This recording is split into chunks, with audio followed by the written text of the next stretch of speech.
Oops, balikan tanay guys kung ano tabo bago kita nakaabot dira. Alright mga paryente, natakapuli. Nagbakal kita sa t-shirt. I-prepare natin para sa concert ni Elias. Karon sa gabi sa printan natin mga paryente. Kaya kung may time kita, papirmahan natin sa siya. So ginakulbaan ta mga paryente. Kaya nag-brown out. Amo na sadya karon kung di magbalik so hindi kita makaprint. Alright, so mali-out kita mga paryente. Ayan, brown out pagid mga paryente. So, hinahamon tayo ng panahon. I don't know kung mahabol pa natin ang t-shirt nga papirmahan natin kay Elias karon.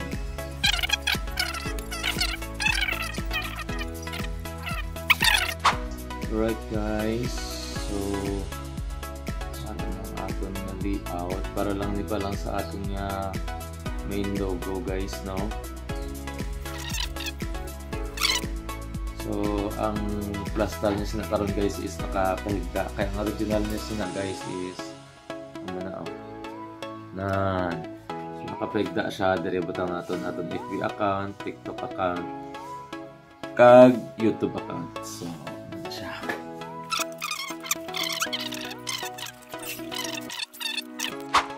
Na lang gid mga paryente, brown out gyapon. Anong oras na? Basi di naman mabtan si Elias.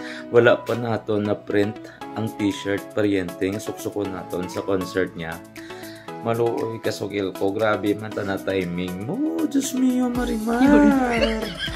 Oh hahay. Nako na lang gid. Bot na lang gid sugil ko. May kuha na naman kita sugil ko. Ano? Good afternoon mga paryente.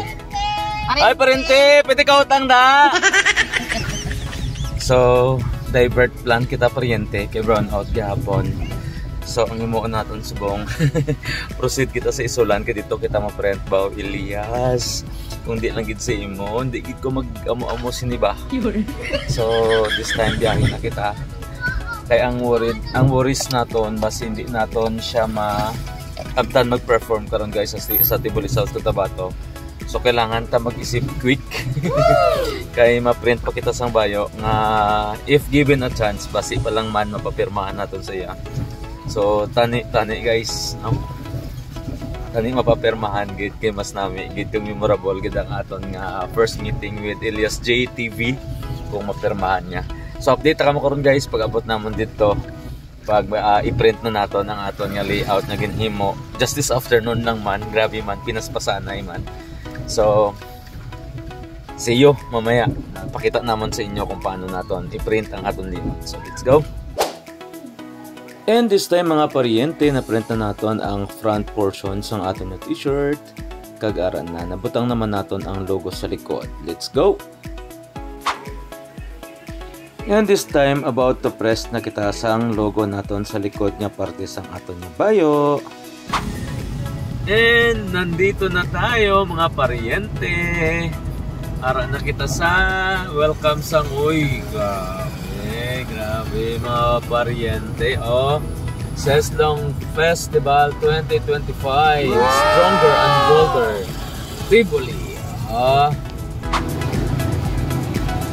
Kag syempre kagin panggutong ang inyong mga paryente, nag-agianay kami sa Makoy Kusina para mag-take sang amon na dinner. Grabe gid guys, kanamit ang ilang pagkaon, kagara na nakapila na si mama. Kag samtang ginahulat natin ng aton na pagkaon, flex lang sang aton na t-shirt na ginprint para papirmahan karon kay Elias. Good luck to me! Kag syempre pa flex lang habang gahulat pero gutom na. Kag amo na ang ilang best selling guys, ang ilang litson manok kag liempo. Kag samtang nagahulat kita sa aton pagkaon, mayroon kita nakita nga kids nga nagakaway-kaway nga paryente naton. Paryente, sige na. Thank you so much, cute nga paryente. Kag balik kita diri guys. This time ginahiwaan ang aton nga liempo. Subot sa inyo guys, lapit na lang gid kita makakaon. And of course, maliban sa ilang best selling nga litson manok kag liempo guys, madamo ka mo diri sang mapilian nga mga pagkaon sa kusina Makoy's. Diri lang ni guys sa may kanto, no, before ka makaabot mismo dito sa Plaza sang Tibuli. Guys, sobra kanamit ang ilang food. Kag shout out gali sa nag-serve sa amon. Grabe gid kabuot. And this time nagahulat na lang kita para magkaon. Ara upod na to ng ako ni pinakagwapang asawa. Excited man siya guys. And syempre ang amo niya the only one daughter, Ate Trisha. And this time guys, oras na para ipatilaw naton ang ilang best-selling liempo kag ditson kay Ate Trisha. Kay sa tuod lang guys, nakakaon ako diri upod si Sir ni Apolinario nga una nagdala sang inyo paryente diri sa kusina Makoy. Let's go, let's enjoy. Kag according sa ako niya misis guys, grabe gid kanamit ang ilang liempo kag litson manok. Nako, kusina Makoy, baka naman. Kag this time guys, umpisahan na naton ang paglakat kay medyo layo ang aton nga parkingan pagkadto sa ilang plaza. Grabe na guys, nagatumbo-tumbo na diri ang aton nga heart guys sa excitement nga makita ang aton nga idol nga si Elias.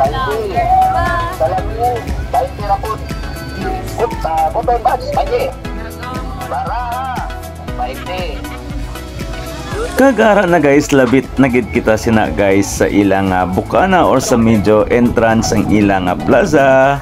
Grabe guys, kadamo ang tao. Congratulations Sislong Festival 2025. Stronger and bolder. Grabe guys, the best ang Tibuli. Kag this time guys, grabe na overwhelmed gid ang inyong paryente sa kadamo sa mga tao nga nagaabang sa aton nga idol nga si Elias. Kaupod sina nga overwhelmed guys, kinakulbaan ang inyong paryente kung kaya ba naton nga agyan ini nga mga tao para makaabot kita sa stage kag makapapirma. Good luck! Abangan sa next nga video guys!